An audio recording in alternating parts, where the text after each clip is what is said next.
Você já reparou que, em pleno século XXI, a energia ainda é um dos maiores dilemas da humanidade? Parece que sempre que encontramos uma solução, logo descobrimos que ela também tem um custo escondido. O petróleo e o carvão foram a base do nosso progresso, mas aquecem o planeta e envenenam o ar. As hidrelétricas fornecem eletricidade em larga escala, mas afogam florestas inteiras e comunidades. A energia eólica parece limpa, mas muda rotas de pássaros e altera ecossistemas locais. A energia eólica parece limpa, mas muda rotas de pássaros e altera ecossistemas locais. Até a solar, que parece perfeita, exige imensas áreas de terra e materiais que também vêm da mineração. É como se estivéssemos sempre empurrando o problema para outro canto. Resolver um lado, mas criar outro. E essa é a pergunta que não quer calar. Será que algum dia vamos ter uma energia realmente perfeita? Sem custos ocultos, sem consequências ambientais ou sociais? É sobre isso que a gente vai conversar hoje. Os limites das fontes que já usamos, a promessa da fusão nuclear e os caminhos que podem transformar o futuro da civilização.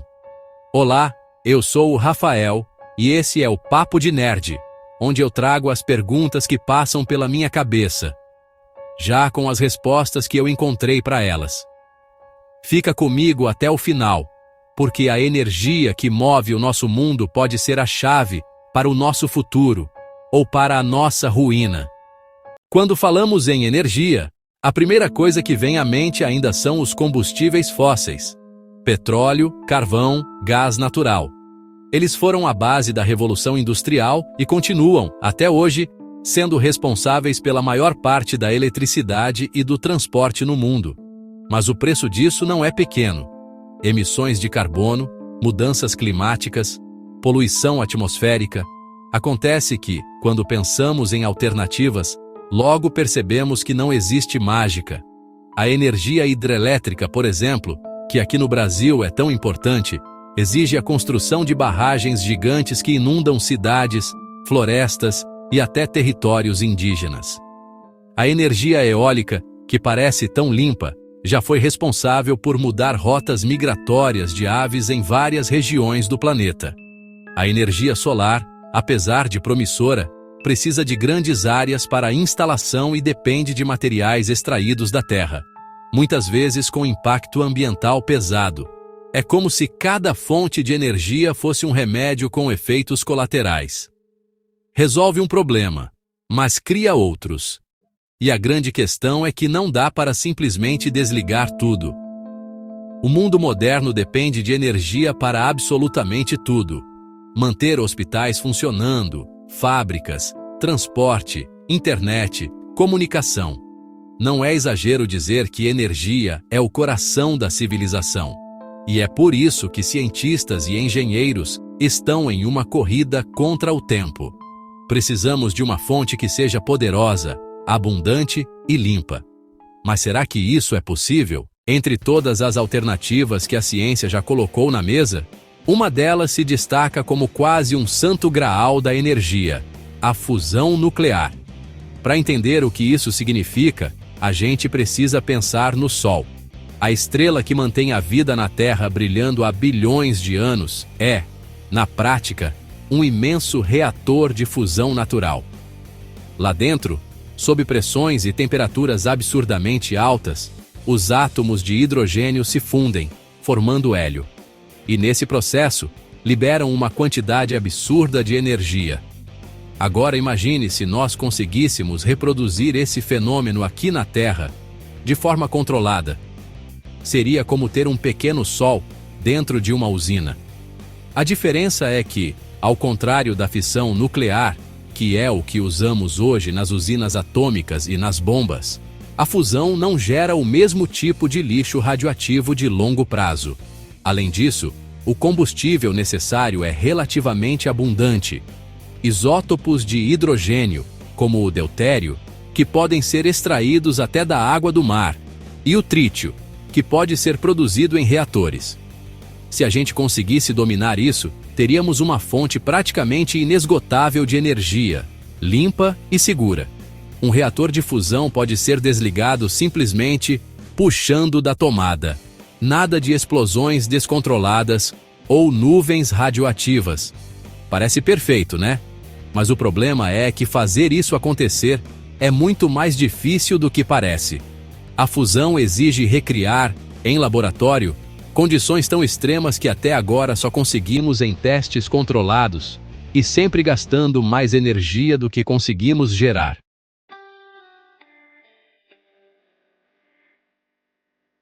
O maior problema da fusão nuclear não está na teoria. Essa já funciona muito bem.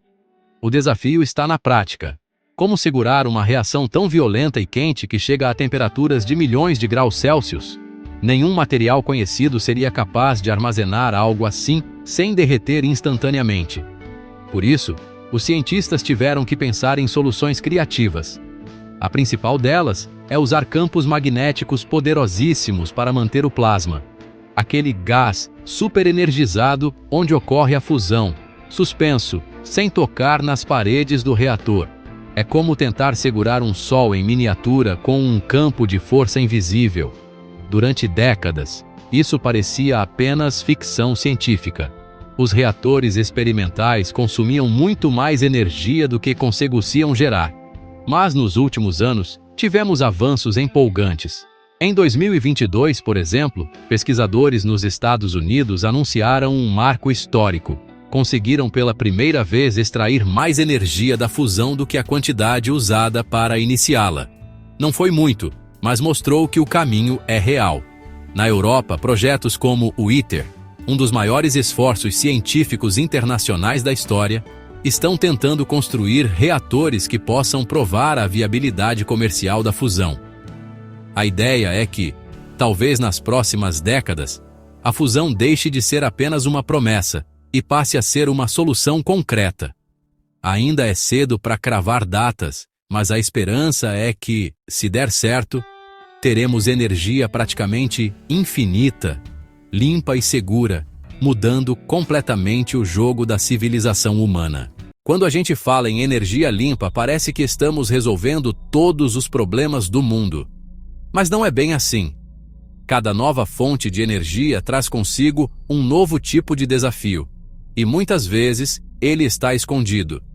No caso da energia solar, eólica ou mesmo da fusão nuclear, um dos pontos críticos é a necessidade de materiais especiais para construir painéis, turbinas, ímãs superpotentes e baterias de alta capacidade.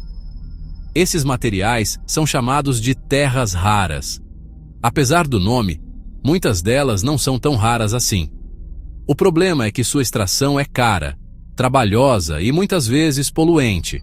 E mais, a produção mundial está concentrada em poucos países, o que cria uma dependência geopolítica perigosa. Hoje, a China domina grande parte da exploração e do refino desses minerais. Isso significa que, mesmo quando falamos de energia limpa, ainda existe um custo ambiental e político enorme. Além disso, há a questão das baterias. Para armazenar energia de forma eficiente, precisamos de lítio, cobalto e níquel em quantidades gigantescas. A corrida por esses minerais já gera disputas econômicas e sociais em várias partes do mundo. É como se estivéssemos trocando a dependência do petróleo pela dependência de novos recursos. Ou seja, a transição energética não é apenas uma questão tecnológica. Ela envolve também ética, política e escolhas sobre como queremos explorar o planeta daqui para frente. No fim das contas, toda discussão sobre energia esbarra em uma verdade simples. Não existe solução perfeita. A energia fóssil aquece o planeta, a hidrelétrica inunda florestas, a eólica muda rotas de aves, a solar depende de materiais difíceis de extrair. E até a tão sonhada fusão nuclear traz seus próprios desafios tecnológicos e custos de implantação. Mas, se tem uma coisa que a história da humanidade mostra, é que nós sempre encontramos jeitos criativos de transformar problemas em soluções. A transição energética já está acontecendo. O carro elétrico, as casas com painéis solares, as baterias mais leves, os testes de fusão, tudo isso aponta para um futuro em que teremos muito mais opções do que temos hoje. A grande questão não é se teremos energia, mas como vamos escolher usá-la. Energia não é só tecnologia, é também política, ética e responsabilidade. Energia não é só tecnologia, é também política, ética e responsabilidade. De nada adianta termos uma fonte limpa se a usamos para destruir mais florestas ou alimentar desigualdades. E é aí que entra a nossa parte como sociedade. Pressionar por investimentos em ciência, apoiar soluções sustentáveis e, principalmente, mudar a forma como encaramos o consumo. Energia não é apenas um recurso técnico, é o combustível do nosso estilo de vida. Se você chegou até aqui, já se inscreve no canal e compartilha esse vídeo, isso ajuda a fortalecer o canal. Talvez o futuro seja a fusão nuclear, talvez sejam novas tecnologias ainda inimagináveis. Mas uma coisa é certa: a energia que vai mover o amanhã depende da inteligência e das escolhas que fazemos hoje. Mas uma coisa é certa: a energia que vai mover o amanhã depende da inteligência e das escolhas que fazemos hoje.